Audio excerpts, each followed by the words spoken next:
Bismillahirrahmanirrahim. So students, welcome to our own channel, Maths Sport with Sir Ehsan Salim. It was demanded by one of my student that there is a query in these sort of questions. So this is very positive impact, and I hope everybody, if having any query, you must have to ask. Okay? अच्छा बेटे यहाँ पर ये that is exercise 2.6 of grade 9, question number 6. Z is given 2 plus 3 iota and W is given 5 minus 4 iota. We have to show that Z divided by W whole bar equals to Z bar divided by W bar.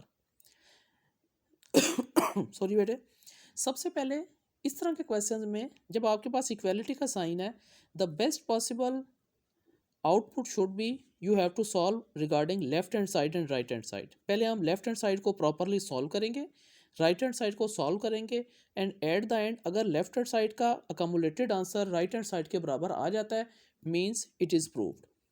अब सबसे पहले हमने अपना left hand side start किया. अब बेटे देखें, before solving this बार हमारे पास सबसे पहले we have small bracket, and since your childhood it is being informed or told to the students that whenever we have to solve, first always we have to start the small bracket. तो सबसे पहले हमने इस बार को नहीं देखना, हमने z divided by w को सॉल्व करना है. हमने दोनों वैल्यूज़ को लिख लिया. अब जब भी हमारे पास ये अयोटा वैल्यू आ जाती है और फ्रैक्शन फॉर्म में होती है तो हम इसको रैशनलाइज करते हैं.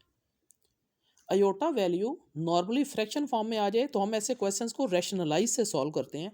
और रैशनलाइज का क्या मतलब होता है, जो चीज़ आपके पास डिनोमिनेटर में आ रही होती है हमने इसके कंजुगेट के साथ इसको मल्टीप्लाई और डिवाइड करना होता है. अब बेटे कंजुगेट क्या होता है, ये इसका होता है रियल पार्ट, ये इसका होता है इमेजिनरी पार्ट जिसके साथ अयोटा आता है. तो रियल और इमेजिनरी पार्ट के दरमियान में साइन को अगर आप चेंज कर दें तो वो उस वैल्यू का क्या बन जाता है, कंजुगेट. तो हमने पहले एज इट इज़ वैल्यू को लिखा और इसका कंजुगेट क्या बनेगा, 5 + 4 अयोटा. हमने उसके साथ इसको मल्टीप्लाई भी कर दिया और डिवाइड भी कर दिया. क्लियर. अब इसके बाद हमारे पास क्या होता है, अब हमने न्यूमिनेटर को न्यूमिनेटर से मल्टीप्लाई करना है, डिनोमिनेटर को डिनोमिनेटर से मल्टीप्लाई करना है, एज इट इज़ लिख दिया.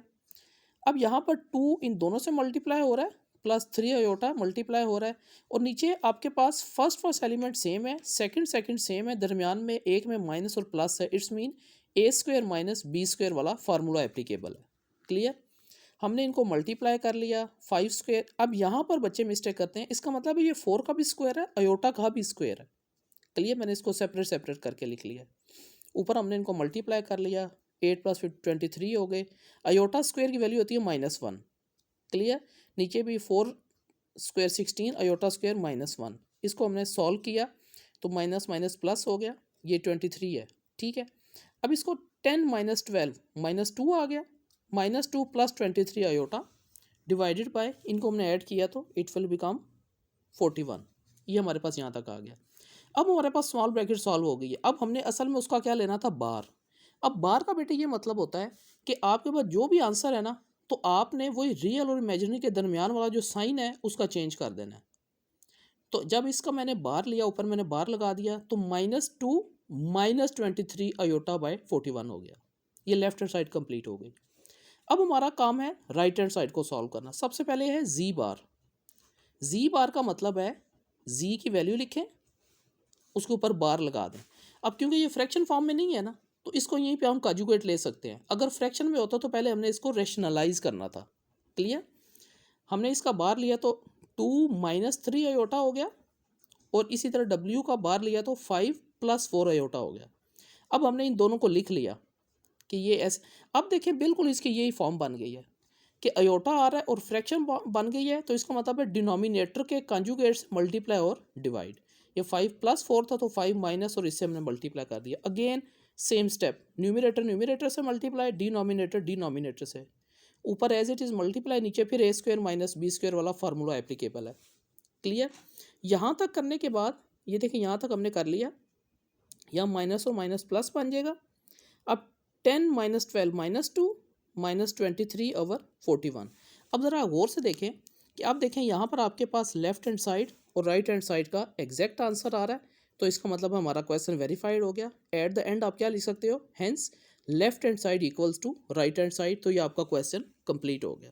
That is clear. For any query you people are most welcome to ask, share as much as you can, subscribe the channel. अल्लाह हाफिज़।